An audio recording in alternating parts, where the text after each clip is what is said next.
Govinda Jaya Jaya.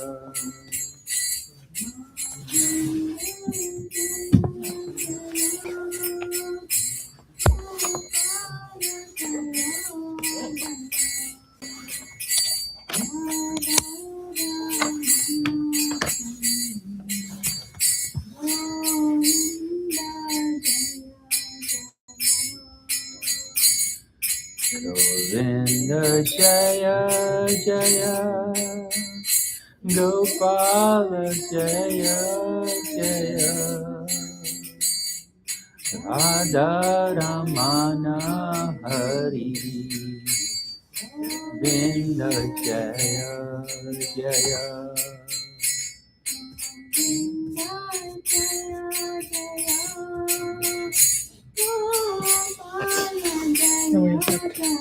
Thank you, Prabhu. Is it on?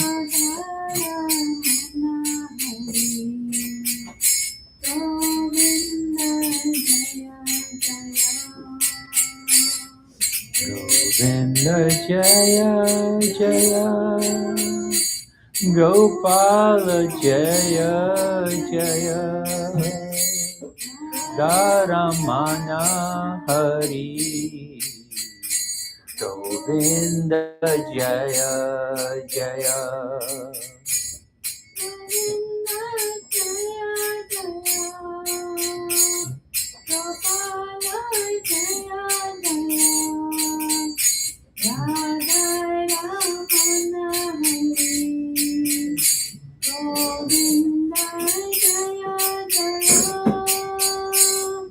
Govinda Jaya Jaya, Gopala Jaya Jaya, Radha Ramana Hari, Govinda Jaya Jaya.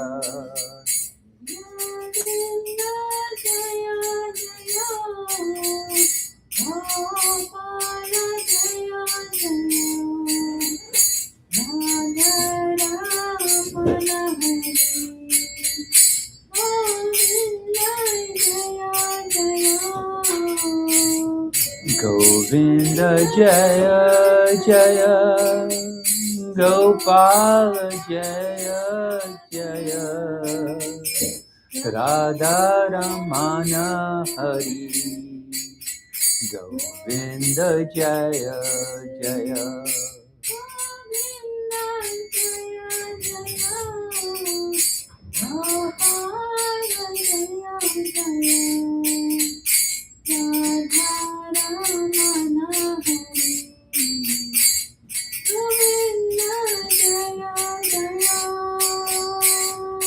Govinda Jaya Jaya, Gopala Jaya Jaya, Radha Ramana Hari, Govinda Jaya Jaya.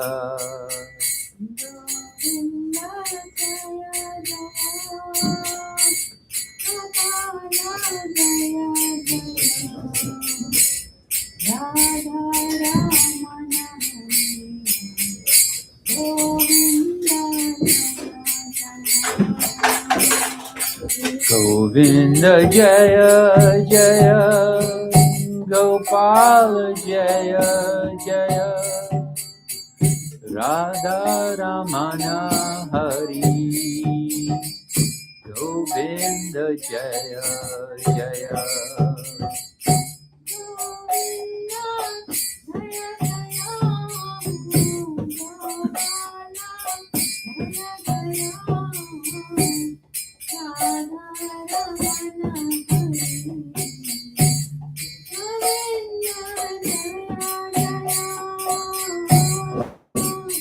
Govinda Jaya Jaya, Gopala Jaya Jaya, Radha Ramana Hari, Govinda Jaya Jaya.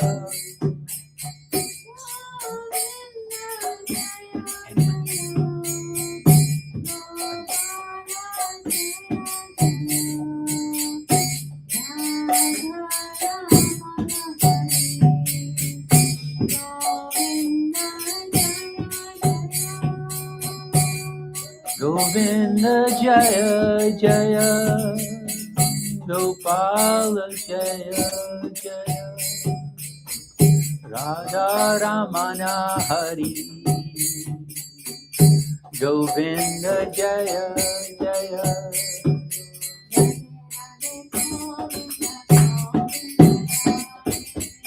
Radhe Govinda Govinda Radhe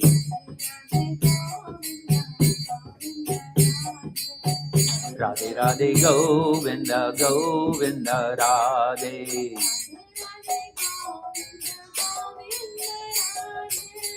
Radhe Radhe Govinda Govinda Radhe Radhe Radhe Govinda Govinda Radhe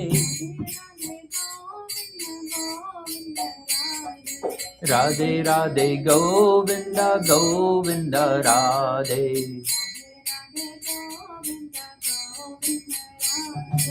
Radhe Radhe Govinda Govinda Radhe Radhe Radhe Govinda Govinda Radhe Radhe Radhe Govinda Govinda Radhe Radhe Radhe Govinda Govinda Radhe Govinda Radhe Gopala Radhe Govinda Radhe Gopala Radhe Radhe Radhe Govinda Govinda Radhe Radhe Radhe Govinda Govinda Radhe Govinda Radhe Gopala Radhe Govinda Radhe Gopala Radhe Govinda Radhe Gopala Radhe Govinda Radhe Gopala Radhe Govinda Radhe Gopala Radhe Govinda Radhe Gopala Radhe Radhe Radhe Govinda Govinda Radhe Radhe Radhe Govinda Gopala Radhe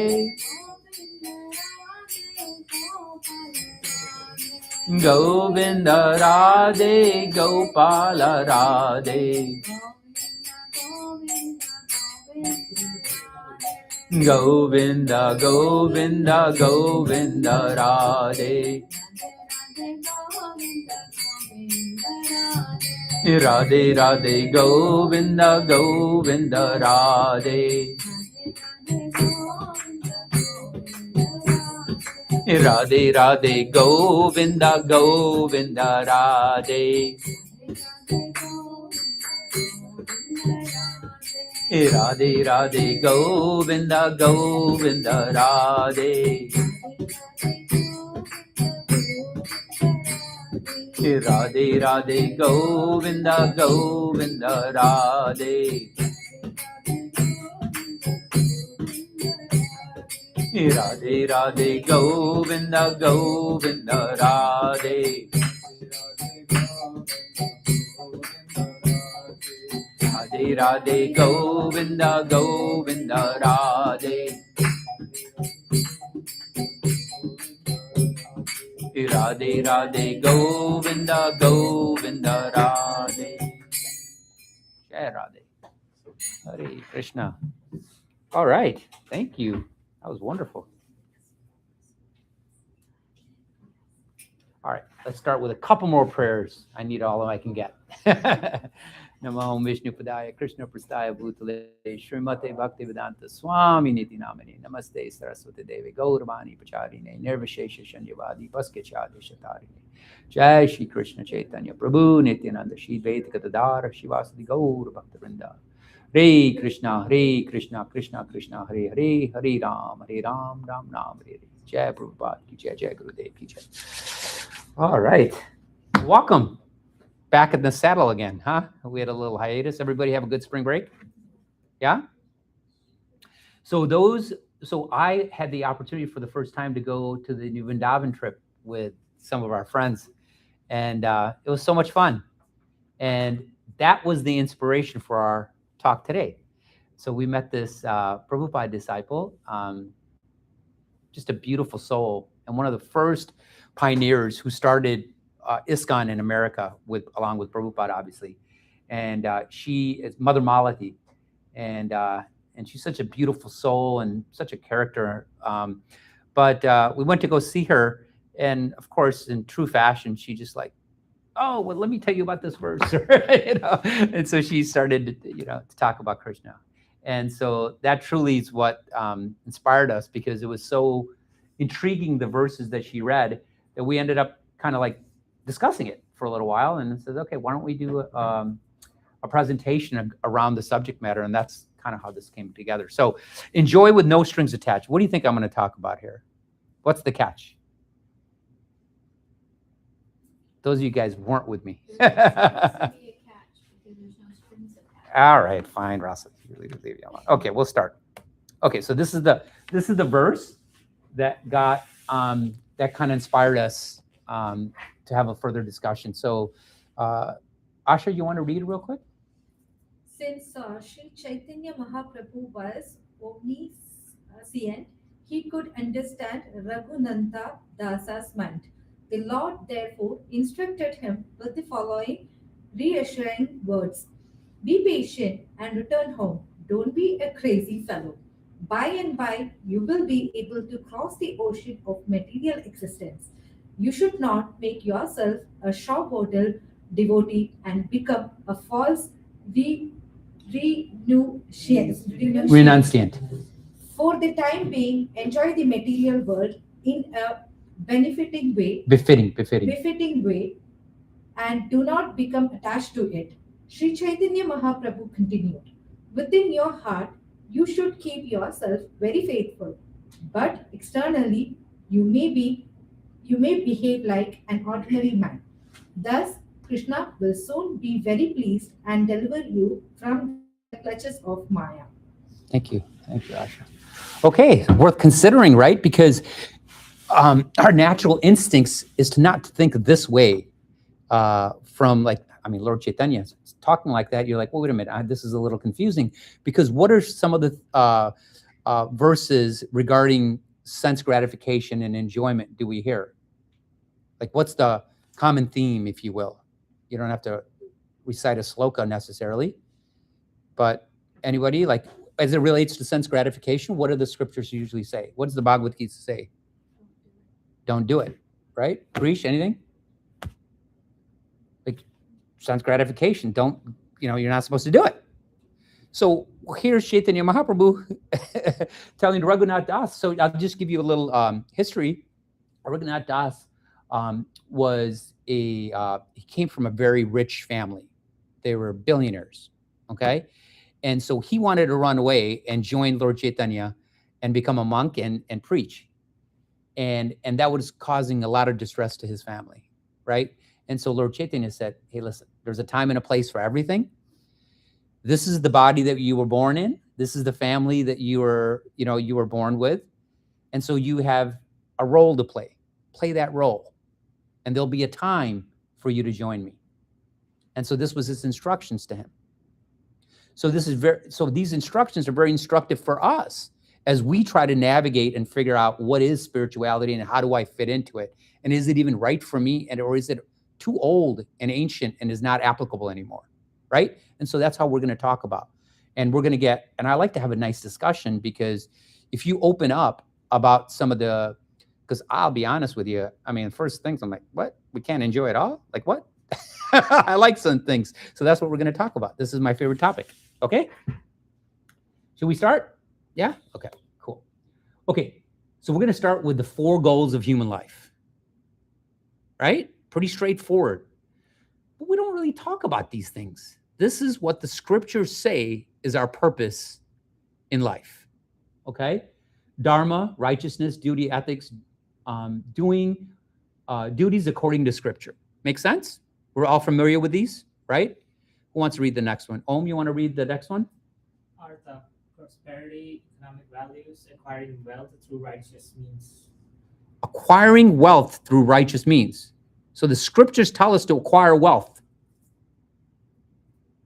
The criteria is just do it through the righteous means. Now, if it said acquiring wealth through unrighteous means, that would be kind of odd, right? So this is nothing weird about this statement, correct?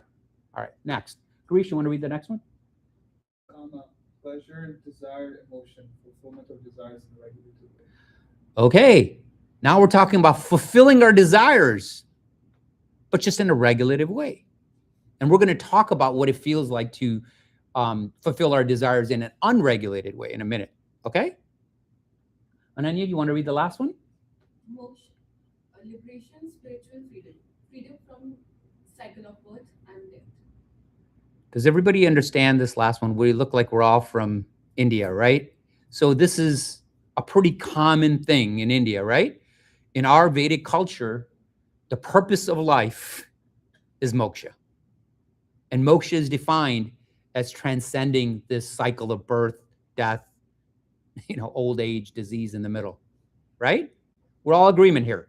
Nothing surprising or shocking. Maybe it is surprising that the scriptures actually mention that we have to do the top 3. We always think of this. This is what the scriptures are full of, right? But the top 3 is like, okay, this is what they tell us to do. So let's see how we're supposed to do this. Okay. The spiritual development piece obviously is emphasized in the scriptures because those scriptures are designed for our spiritual development and God realization. So that's why we hear the emphasis always on our spiritual development and not necessarily the top 3, right? So, Garish, you want to read that for me real quick, please? The Vedic process of sense gratification is therefore planned in such a way that one can economically develop and enjoy sense gratification, and yet ultimately attain liberation. Vedic civilization offers us all knowledge in the Shastras, and if we live a regulated life under the direction of Shastras and Guru, all our material desires will be fulfilled. At the same time, we will be able to go forward to liberation. All right, anything jump out at anybody in that sentence? Anything catch your eye? Enjoy sense gratification. Man, that's it says right there. Enjoy sense gratification. Where is that? Second one, right? Enjoy sense gratification and yet ultimately attain liberation. Okay, how about the last one? At the same time, I'm sorry, one right before that. Here we go. Being civilization offers knowledge. And if we live a regulated life under the direction of Shastras and Gurus, all of our material desires will be fulfilled. We don't hear that a lot. Okay? And at the same time, we'll be able to go forward to liberation. This is VVS, guys. This is what we want to talk about. How to be your best self. Come on in. Yeah, come, please. How to be the best version of ourselves that we were meant to be. And at the same time, accomplish the ultimate goal of life, which is liberation. That's what we're here to do. That's what the spiritual journey is all about. What is it? How do we do it? Then create a practice plan that we can all get behind in a tangible way and make progress in the first 3, but also the last, right? Economic development, religiosity, and fulfilling our desires, but at the same time also be going down the path for moksha. Yeah? So this is from Srimad Bhagavatam or Purport by Srila Prabhupada. So this is I'm not making this up because Grish, I always tell Grish this stuff, and he always thinks like, Mohit Prabhu, he's making this stuff up as he's going along because that fits my nature. But I'm not. If you read the Srimad Bhagavatam, if you read the Bhagavad Gita, you read the purports carefully, this is what it's saying, right? But it does not mean that the other three are not important. So what that means is liberation is very, very important. It's the goal of our life. Okay, so why? So the top three, there's a distinction between the top three and the fourth. What is that distinction? Top 3 is about before dying, and liberation. The fourth one is after life. Beautiful. The word impermanence and permanent, right? The three, economic development, when we die, we can't take our money with us, correct? We agree? Same thing with all the things that we enjoy, right? We can't take it with us. What was the other one? Religiosity, the spiritual rituals, they stay here, right? But liberation, moksha, that's going to help us that's eternal. It's permanent. That's why liberation is always emphasized throughout all of our scriptures, because that's the purpose, that's the goal, right? But we want to talk about, hey, Soham, but we also want to talk about how we can incorporate a full life at the same time tracking towards liberation. That's what we're here for. That's what I want to talk about with you guys. And you guys are young. And so don't be shy about saying, well, listen, I like this, but it's a little hard for me right now. It's a little strict. When you guys start to verbalize that to yourself first, and then to your peers that, hey, this is my reservation with jumping full with both feet into this. This is my reservation, whatever your reservation may be. But I want to cover some of these reservations today that I think might go. Okay. So the problem is, in the presence of Age of Kali, however, there is no question of religion and liberation. People have taken interest only in economic development and sense gratification. Would you agree with this statement? Right? So out of those four, we concentrate on two. Right? Religious principles, sure. Maybe if they help us get something. Right? If we do some puja to the right devata, who'll get us what we need. That will incorporate. But really, it's all about how hard can we work for economic development, like how we can make money, right? Especially you guys, your whole entire education has been built around how to succeed materially, economically. How do we make money? Agreed? And sense gratification has gone wild with social media, right? It's literally all about how do I enjoy my senses to the maximum of my ability, right? Those are the two. So that's the age of Kali, right? This is the problem. This is foretold in the scriptures. This is what's going to happen. This is what's happening. Is out of the four pillars, we started concentrating on two. And no wonder if you only concentrate on those two, we get off balance, right? Okay, so this is pretty cool. So this is just illustrating the point of the impermanence nature of the first three categories. And so this little girl is making a beautiful castle on the sea while her father, you don't notice her father, he's reading the Srimad Bhagavatam right next to her. And they're having a great day out on the beach, right? So she makes this beautiful sandcastle. It took her hours to build, right? And it's gorgeous. She worked hard. She applied her artistic talent, you know, and she was diligent. She was disciplined. She did all these beautiful things, and her father was so proud of her, right? So at the end of the day, they all go home, and the high tide comes, and it takes away the castle, right? So she didn't expect this castle to stay there the next day. So if her expectation is to come the next day and see the castle there, she would be sad, right? But she knew that this wasn't going to last. But she applied herself anyway, but knowing full well that this is not going to be there tomorrow, right? And so that's kind of the point of the first three, is they're impermanent, right? They will lose, they will go away as soon as we die, right? And so why do we should have that outlook, right? We shouldn't have this idea that they'll be there forever. Come on in. Yeah. Come on in, guys. Yeah. So just like this little girl, we too should apply our artistic talents. We too should be disciplined. We too should, from our heart's content, do the things that you want to do. Okay?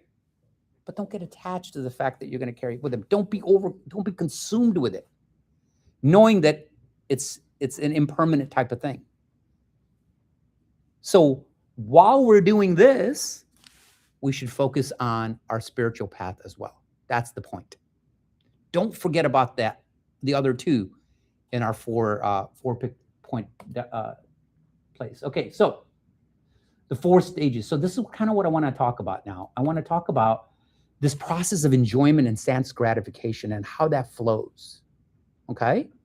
Because this is really hard when you guys come to this program like VBS, or you start going to the temple, or you want to understand the Bhagavad Gita or something like that, right? We want to understand what is the process, and then what am I doing wrong and what am I doing right? Am I okay where I'm at?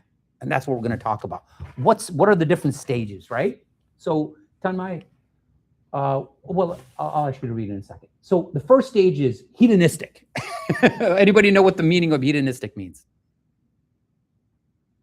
Kind of barbaric. What's that? Kind of barbaric. You said hedonistic, right? Hedonistic. H-E-D? H-E-D. Oh.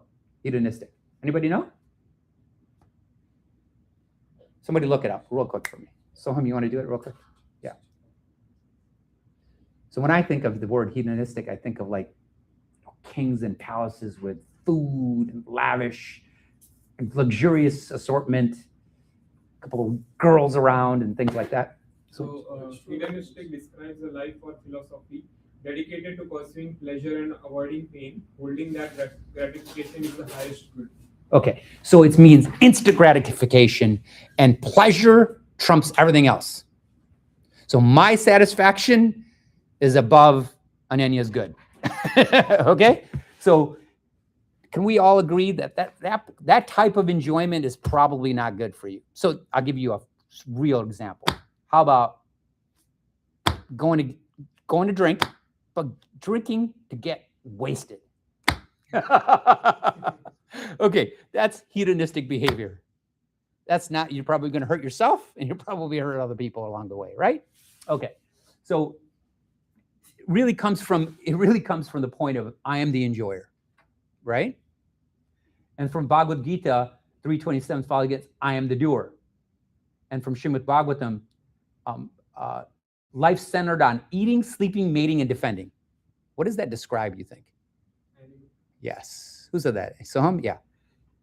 So we're no different than an animal when we're enjoying like this.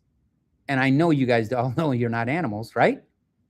But sometimes our behavior comes, starts to leak into this type of behavior. Hopefully it doesn't, but we know this is no good. So this is not the way we want to enjoy, correct? Everybody? All right. So we wouldn't put ourselves at, this would be like being on your phone for 24 hours a day or something like that, right? Okay. So it's impulsive, it's unregulated sense gratification. Just straight, like there's no thought about it, anything. If it feels good, you're doing it without irrespective of the consequences. Short-term pleasure, long-term dissatisfaction. Why do you think there's long-term dissatisfaction?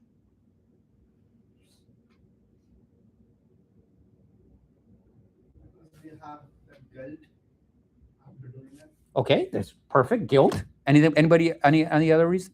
Because you just keep jumping from one after the other, you don't form a deep bond with any of that. Yeah. So you're doing this, and now, like, okay, this was fun, but I lost the taste of it. Let's go move on to the next. Okay. Doom scroll. What's that? It's just like doom scroll. Yes, agreed. Right? So guilty, the pleasure runs out, and you just continue to do it mindlessly. Yeah? Anything else? That's the dissatisfaction comes from this type. Because why? Because long-term, now there's a lot of philosophy behind this, and we'll get into it at the end. But, the reason it doesn't feel good is because let's just stick with what we've already talked about. It's impermanent, right? It's not permanent in nature.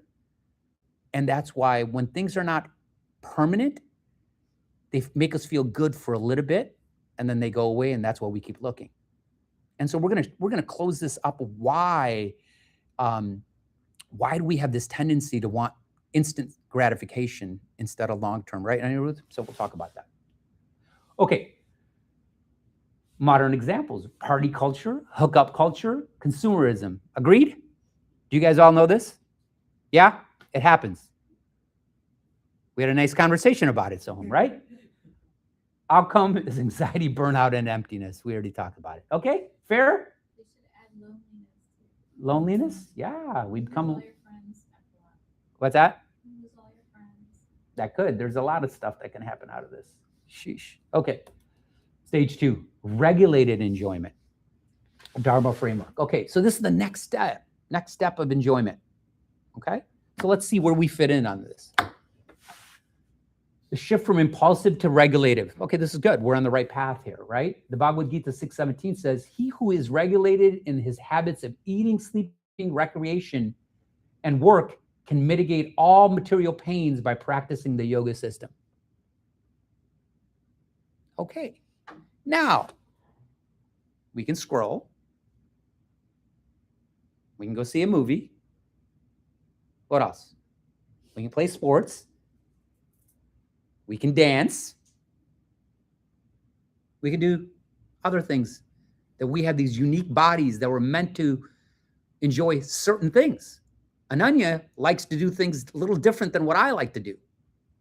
That's her body and my body. It's different, but in a regulated way, which means what? Not 24/7, not at the cost of hurting other people.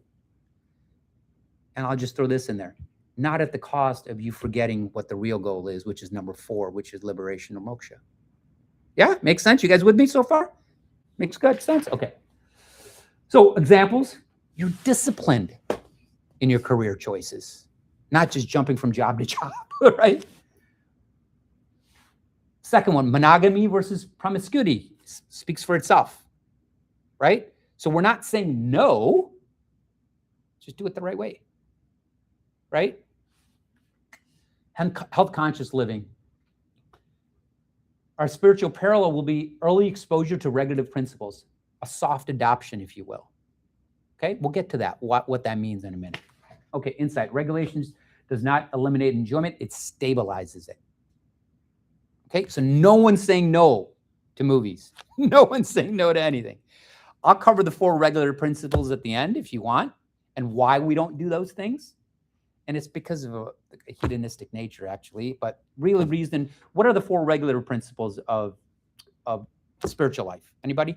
No meat eating. Okay. No gambling. No intoxication, yes. And what is the last? Illicit sex. Illicit sex, no illicit sex. Okay. Okay, let's really just talk about it really quickly. Those 4 are prohibited because you either hurt yourself or you hurt somebody else when you participate in those. Pretty simple, right? You're eating meat, you're hurting somebody, right? You killed somebody. Okay. Same thing with intoxication, gambling. Oh my God, I had a friend. Oh my God, I'm not kidding you. When we were 18 years old, his grandfather died and left him $50,000 for college. Okay, back then you could afford college and then some for 50 grand. And he had a gambling problem. He managed to lose all $50,000 in a matter of a year gambling on horses, games, etc., poker, whatever, you name it. Great friend of mine. And he was sad to see him do it because he was addicted to gambling, right? So that causes harm to him, and then it caused harm to his family because now his family had to come up with the money, right? Do you understand? So the 4 regular principles we don't do because of it causes harm to us or somebody else, right? We can talk about it further if you like, how they're actually not restrictive. They're actually they're avenues or the gateways to freedom, actually. And we'll talk about that a little later if you want. But out of those 4, we just regulate everything else. Okay, besides those 4, we just regulate everything else. That's how we enjoy with no strings attached, right? Okay. Stage 3, moving on up. So we're enjoying, and we're breaking the strings. So why do I keep saying there's strings? Why do I keep saying there's strings? Because what's the purpose of life? What is the main purpose of life? So we described it 4, right? Liberation. And liberation is the most important because it's permanent, right? We decided that, right? So what we want to do is, if we don't control our behavior and we forget about the last and most important piece, which is the permanent piece, then we become shackled in this life and this cycle of birth and death over and over again. That's why we even aren't talking about this. Does that make sense for everybody? So how you get past of taking these birth again all the time and suffering and enjoying according to our bodies is because we are tied into this cycle of not understanding how to enjoy properly. At the end of the day, that's really it. Okay? So, stage 3, purification and enjoyment, karma yoga mindset. The shift from I enjoy, I offer the results. So how does this shift happen?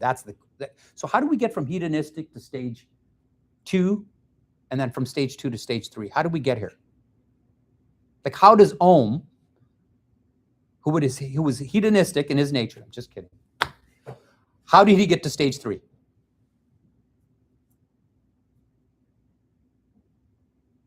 Anybody? How would you go from that hedonistic mindset of pleasure is all I want to I enjoy, but I offer the results? How do we get here? So, Home, how does a person get there? Follow your dharma and be a karma yogi. Karma yogi. Okay. Anybody want to say it any other way? You're spot on. Yes. You have a higher purpose, a more eternal purpose. Like, you're aware that all of these things are temporary, Yeah. and so you have an anchor that's more permanent. Beautiful. So you've identified moksha and liberation as the ultimate, and you've decided that I'm going to attempt to work on all 4 of these pieces, not just the 2, economic development and sense gratification. You decided I'm going to do all 4. And so that last 4th one, you start to take on some sort of a practice. What kind of practice you think I'm talking about? What we're doing right now is one way. A little bit of kirtan we just did, right? That's it. And then there's a few others, right?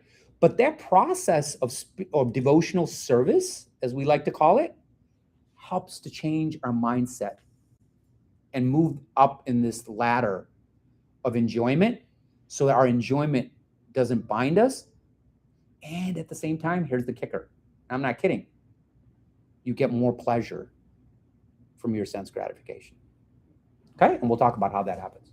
Okay, so the Bhagavad Gita 3:9. Arpita, you want to read that real quick? Work done as a sacrifice for Vishnu has to be performed. Otherwise, work causes bondage in this material world. Therefore, O son of Kunti, perform your prescribed duties for his satisfaction, and in that way you will always remain free from bondage. Okay. So we become less self-centered in this concept. When we start to apply this, we become less self-centered.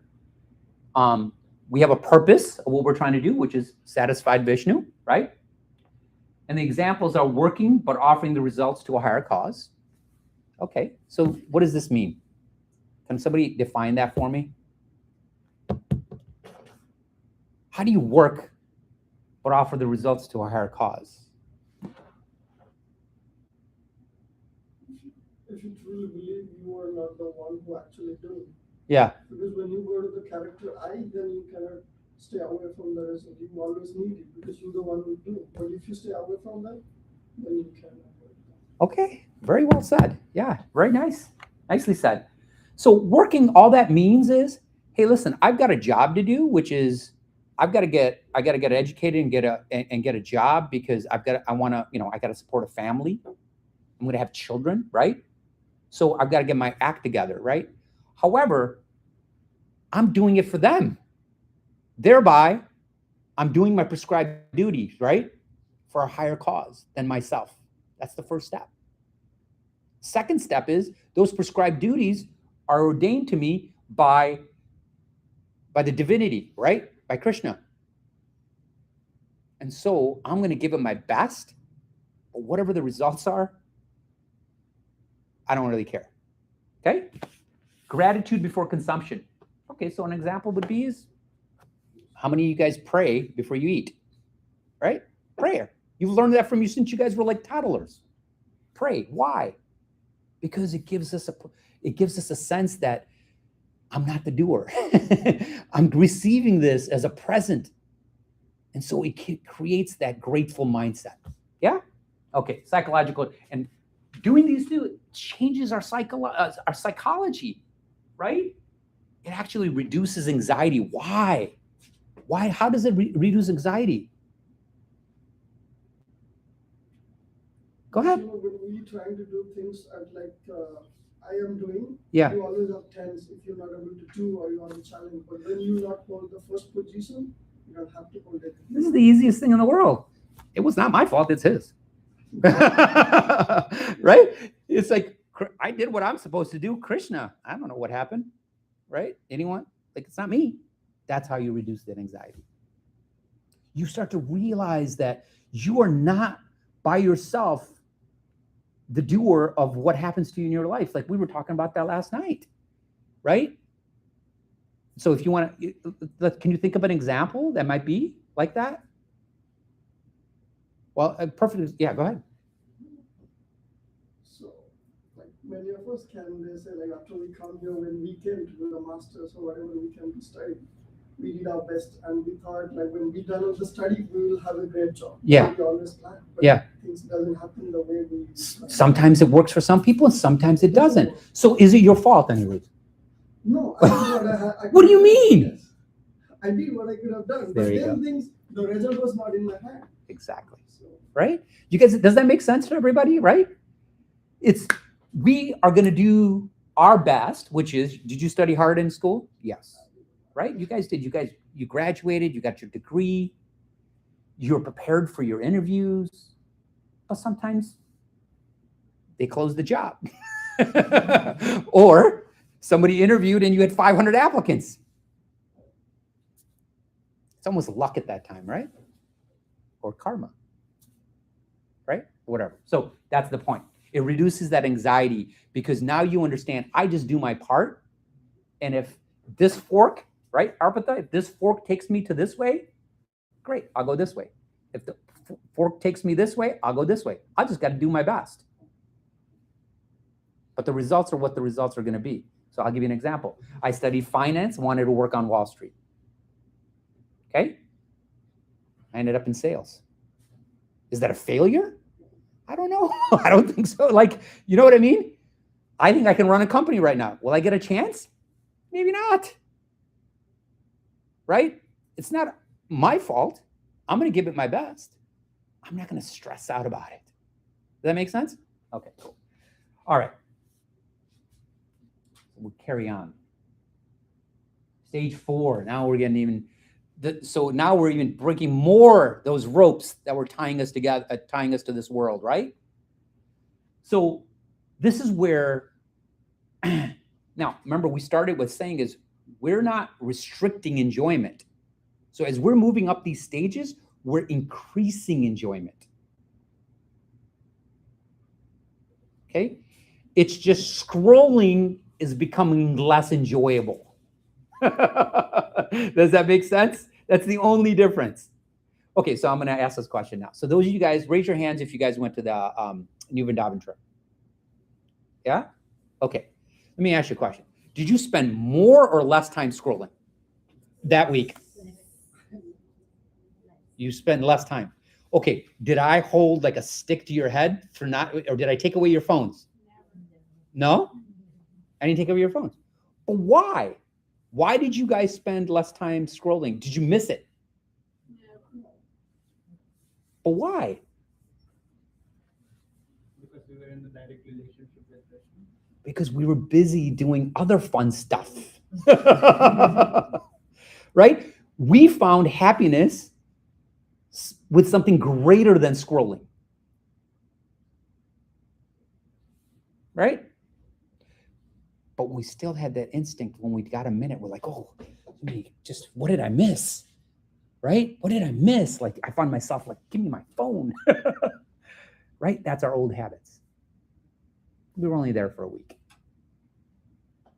So can you see how when we're starting to do some devotional service, how naturally our enjoyment, what we feel is fun and enjoyment, changes just by itself without any forcing anything. So this is what my main message to you is: spirituality shouldn't force you to change anything. It's a transformation that happens automatically if you just take up the process. And what is the process? Devotional service. Yeah? Do you have to like get up at 4 o'clock in the morning, chant all day? No. It's nothing like that. Okay, we'll go through the process in a minute. Okay, so stage 4, devotional engagement. Bhakti begins. Okay, shift from indirect to direct relationship. Okay, somebody want to read this? Om, you want to read this? One offers me with love and devotion a leaf, a flower, a fruit, or water, I will accept it. Krishna says, that's all I want from you. I don't want your first child. I don't want you to, be complete fanatic. Just think of me. Don't forget me. And then when you eat something, understand that I had a hand or a part to play in you getting that. Very simple, right? You don't have to be rich to do any of this stuff, right? Fair enough. Okay, practice it. Eating only offered food, prasadam. So you just make a constant effort, say, hey, I'm going to offer my food before I eat it. So like that food that's there, what's the difference between that food and something else? It's been offered to Krishna. It's called prasadam. We've received it. And what does that really mean? We're honoring it because we're saying, Krishna, we understand the role you played in this food. Okay? That's all it is.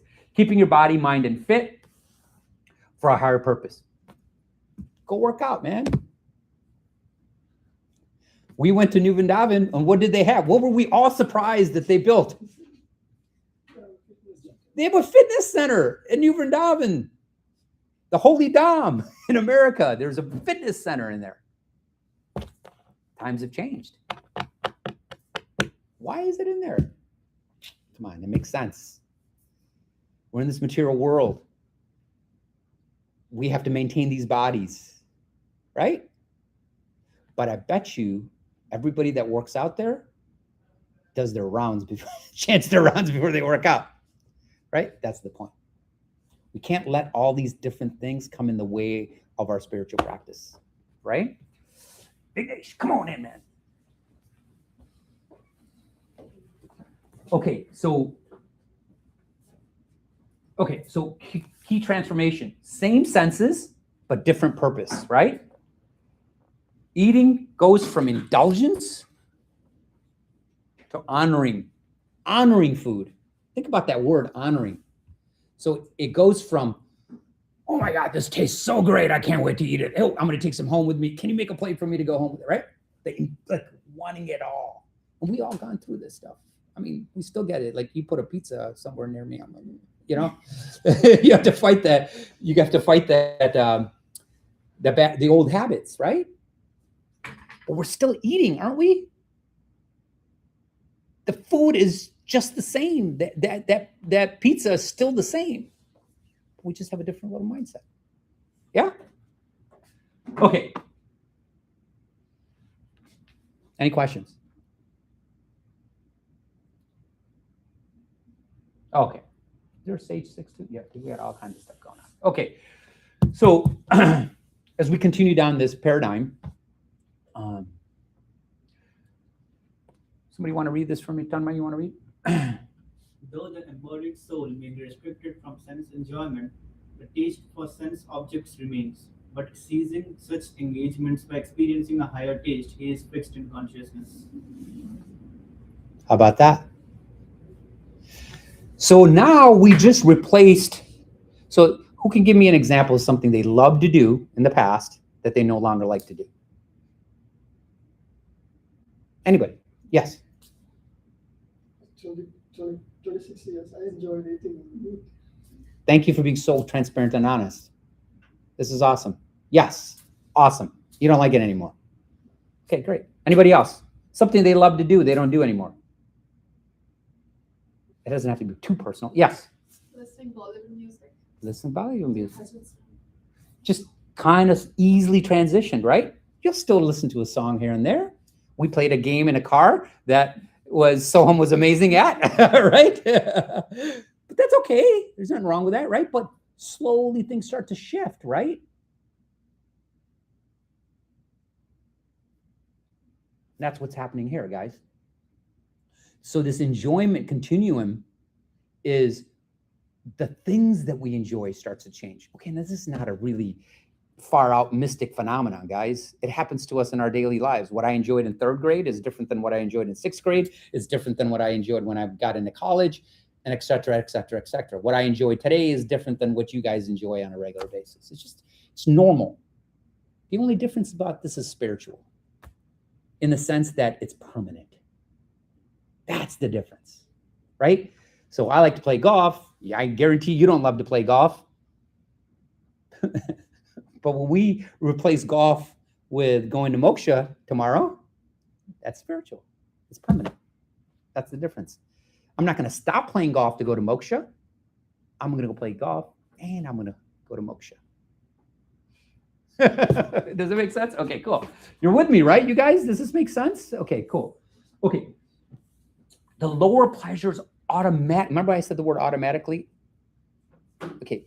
If you're part of a religious institution and a process that doesn't automatically change and transform you, it's not the right process. It's just that simple. If God cannot mystically change us, then is he God? Have high expectations. This is a spiritual journey. This is transformative. There's mysticism in it. We just got to figure out how to tap into it, right? So that lower pleasure automatically falls away. By what? By doing what? Just doing a little bit of devotional service. Okay, experience your joy in simplicity, detachment without force. And I mean, it speaks for itself. We always think that something has to be like really in order, like complex or something like that for it to mean more. And as we get older, I think Ross and I will attest to this. Actually, the most enjoyable things are very simple, like spending time with friends and family. That's pretty, and it has, it's more enjoyable for us. Bhakti produces satisfaction beyond material pleasure. That goes without saying. So it's spiritual in nature versus material. Okay, all right.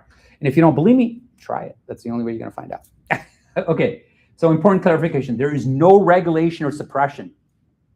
It is a replacement through experience, through the process of devotional service. Okay, one more, and I'm going to come to the real punchline in a second. Okay, pure devotional service, Krishna is the enjoyer. So the ultimate mood that you end up getting as you move up this ladder, if you will, this paradigm, as you move across it, is how did the hedonistic, what was the main criteria for hedonistic? Me. I'm the enjoyer. Give me anything that feels, tastes good to me. Soham. Krishna is enjoyer. This happens automatically. We start to align our lives that will make Krishna happy with us. Divinity.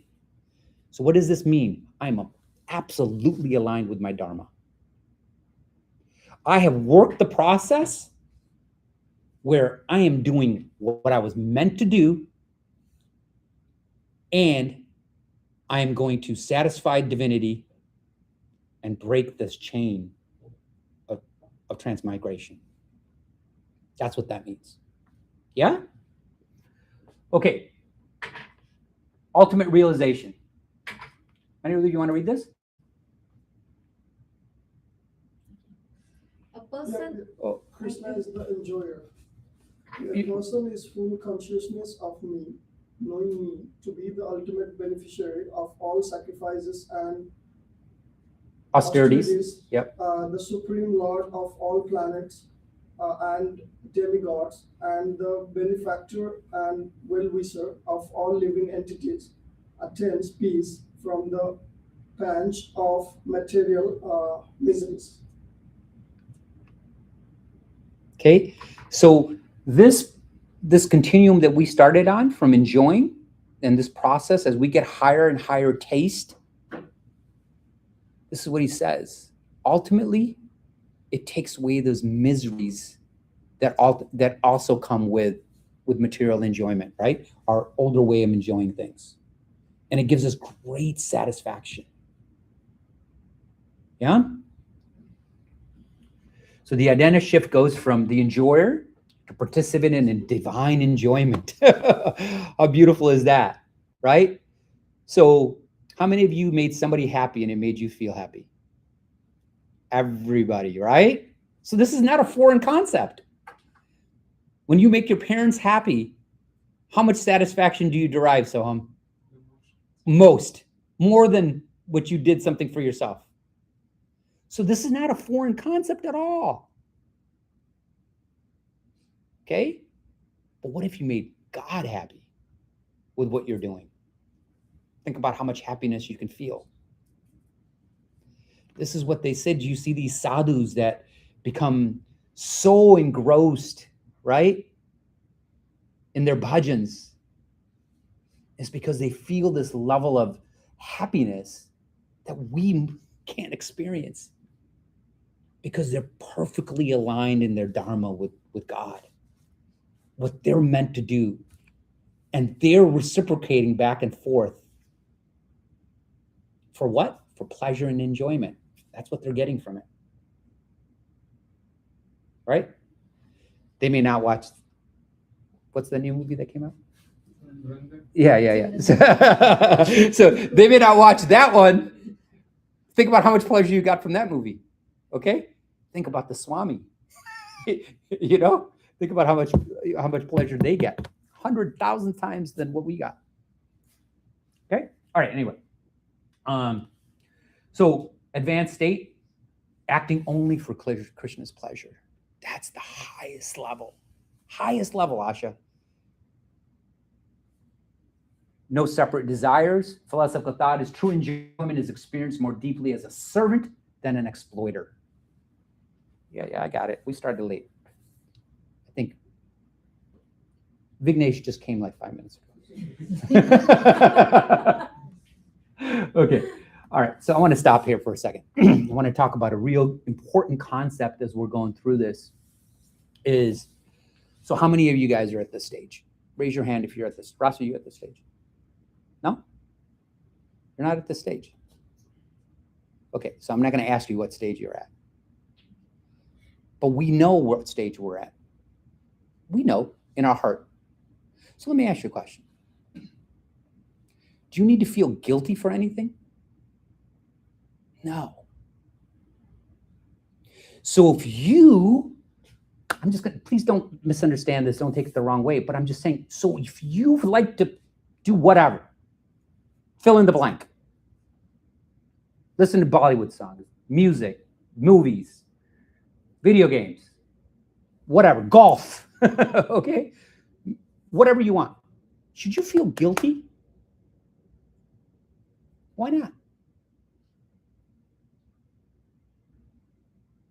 Here's my point. Understand what point you're at. Understand where you're at in this cycle, right? Understand where you're at in this cycle and don't feel bad about the things that your body was designed. You want these things. Krishna's pleasure seeking. We're pleasure seeking. We just got to find pleasure in the proper way by regulation. Remember that verse about what Krishna said, that whatever you do, work, recreate. What was the other thing? Do you remember the verse?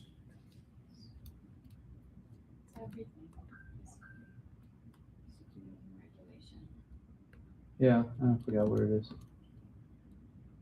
He was regulating habits of eating, sleeping, recreation, and work and mitigate all but pains. So this is what you got to figure out is how to just regulate it. So you could, there's nothing wrong to be on your phone and scrolling, just fix the time to do so. Hey, I'm gonna do this for 30 minutes today. Or indiscriminately for 2 hours if you don't put a time limit on it. Does that make sense, right? So understand where you're at and be okay with where you're at. And just understand how you transcend this ladder or this paradigm is by performing devotional service. That's really all there is to it. When you start to do devotional service, you automatically move up the lengths or these ladders, if you will, right? You don't have to feel guilty for where you're at all. It doesn't matter. Okay. Where am I going? Sorry, Rasa. Okay. This one? Okay. So it's a gradual elevation. That's what we're talking about, right? Progressive adoption. Start anywhere. Right? We do this. This is fine. Chanting occasionally. Sure, we do that. Right? Regular principles, later stage committed, supported. You know, it's this, all these things are for our purification, and thereby we start to have a higher taste. That's literally what this is all about. And then don't forget to hang out with each other. That's probably the key point. You become who you hang out with, right? Your parents told you this. Don't hang out with this guy. This guy is, I don't want to make you laugh. I don't want to speak Hindi. But you want to, hang out with the right people, associate with the right people. And the people in this room are the right people because why? Why is Rishabh here on a Friday night? Right? Yeah. Okay. Okay, so how do we integrate this with modern life? Okay. This is not an anti-career type of thing. So how many of your parents told you, hey, don't get involved in this business right now. Right now, your job is to focus on your grades and getting a job. Right? How many people's parents say that? Don't worry about it. This is fine. Parents say that. That's okay. Right? There's a lot of things our parents say, but if you work through it, Krishna, literally the entire book is about the opposite. How can you be materially successful, but at the same time, don't lose your path to liberation? That's literally what Bhagavad Gita is all about. How to become ambitious, how to do your duty and not neglect it, right? Anirudh, like Arjun was like, I don't want to fight. Krishna's like, get your ass back in there and fight, right? So how can it be bad for us materially? Right? What? Integrating with modern life. Okay, so we already talked about pleasure. We actually talked about increasing pleasure, not decreasing pleasure. How much you guys think that being a spiritualist somehow, shape, or form denies you of pleasure? Just be honest. Thank you, Pradumna. You missed a really good talk today. Honestly, right? No. It's supposed to increase your pleasure if you follow the program. Under what? Do you remember under Shastra and Guru? If you follow the program under the discipline of Shastra and Guru, you will have more pleasure than what you're currently experiencing right now. Okay? Anti-ambition? No, we already talked about it. It's opposite. If you become less ambitious through the process of devotional service, you're not following Guru and Shastra. I guarantee it.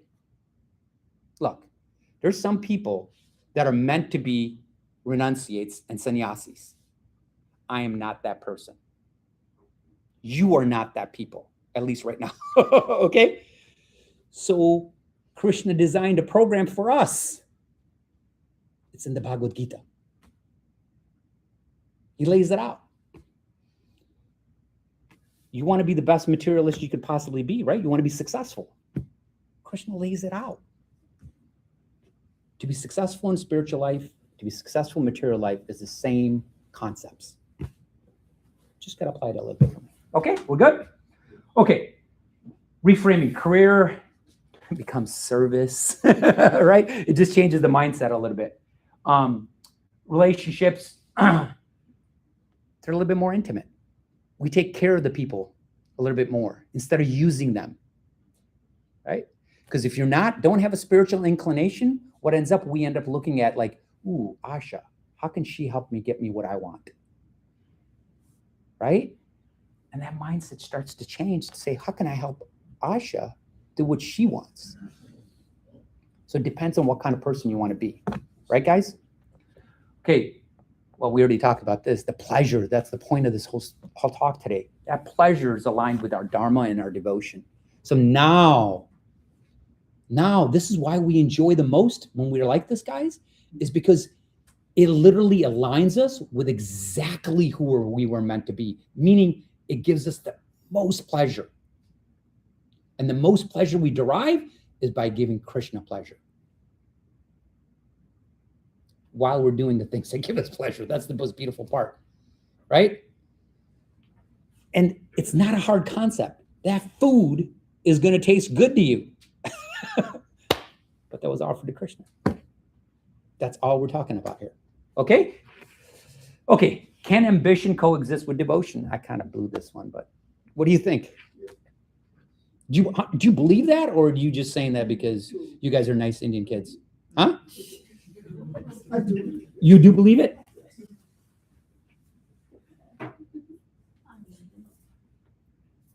What?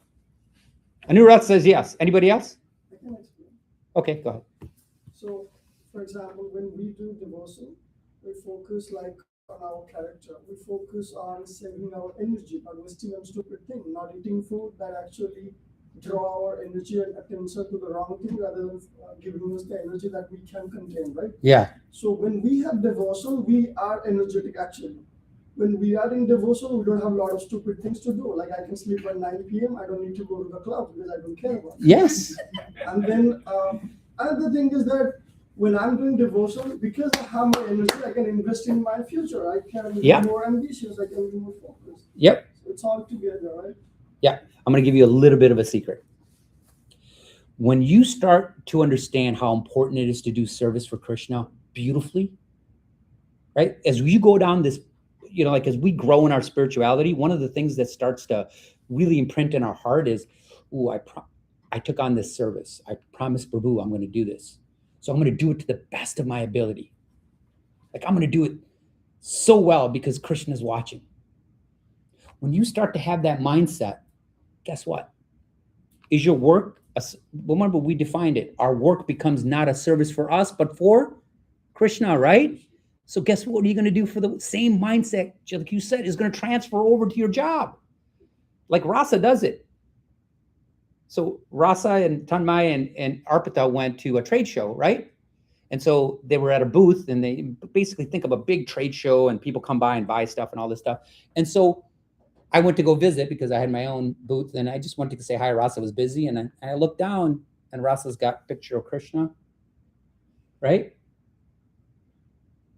Right in her booth, like, put away. So what is that? Rasa, what was that for? You offered food and then you offered the results of whatever was going to happen with our work that day to Krishna. Yeah, ambition and devotion can coexist. Right? But you're not going to get it today if you haven't practiced devotional service, guys. I can sit here and I can be the most persuasive person, okay? Rishabh, I can be the most persuasive. I can win a TED Talk, like whatever you win, right? I'm the greatest. I can persuade anybody. It won't stick.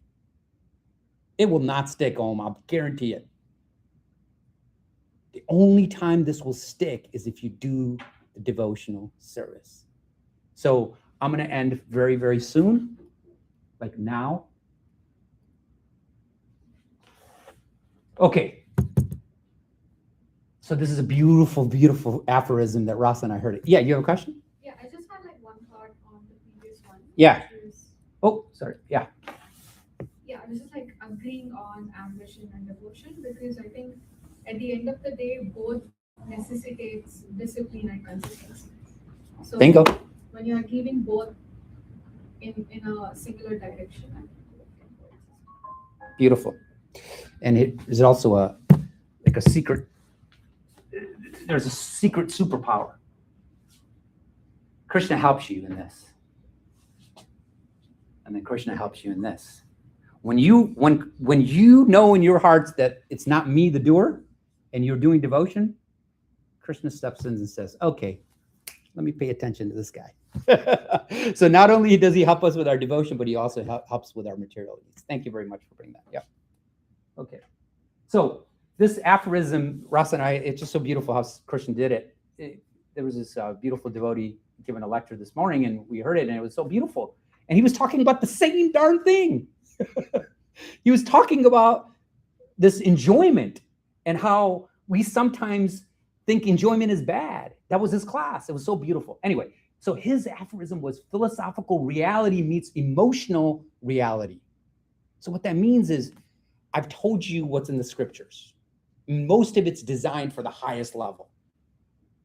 But there's definitely direction into, remember, economic development, religiosity, sense enjoyment, and moksha, right? So philosophically, we understand the highest point and what do we got to do, right? But we have to be honest with each other. You got to know where you're at, man, emotionally. So if you start to compare yourself like, well, I can't chant 16 rounds, or I have this desire to watch a movie. Shh, I'm not going to tell anybody. I'm not going to tell most people I'm going to in the back seat, right? You guys, you got to match it up with where you're at. If you're not doing the devotional service where it's transformed your heart to a point, then that's okay. That's where it's at. Right? So that's what, because I don't want you to feel guilty. Like, oh, I'm supposed to do this, right? We're good people, right? We want to please people. But by pleasing people, we're shortchanging ourselves. Right? I used to tell Rasa all the time, this is where I'm at. I mean, I can't change my heart. This is where I'm at. You can't, there's no shortcut to Krishna. None. I'm a living example of this. You can't fake it. Right? So make sure you're where you're at emotionally in this spiritual progress, or in this spiritual path, this spiritual discipline that we're in. Make sure you're not comparing yourself to sages. Right? Okay, that's the point of it. Acknowledge we humans are pleasure seeking by nature, because who's the most pleasure seeking? Krishna. So why would we think we're not pleasure seeking? We just define that we're just looking for pleasure in all the wrong places. There's a famous American song that goes by that moniker. Okay, foundational statement, the problem is not enjoyment, it's misdirected. We established that. Did we establish that? Yeah. We already talked about the trajectory. Krishna consciousness does not deny pleasure, it redefines and elevates it. Questions, comments, additions, complaints, arguments. Nothing? Nothing that's nothing you want to say out loud? discuss over food. Discuss over food. Rasa's telling me time to go. Okay. Thank you so much, you guys. I appreciate your time.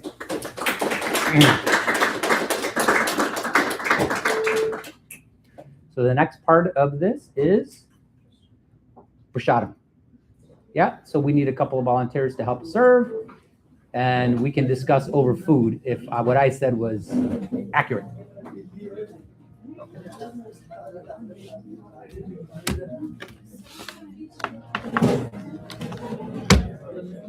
Is it okay? Yeah, it's good. It was nice. Thank you. Needed that.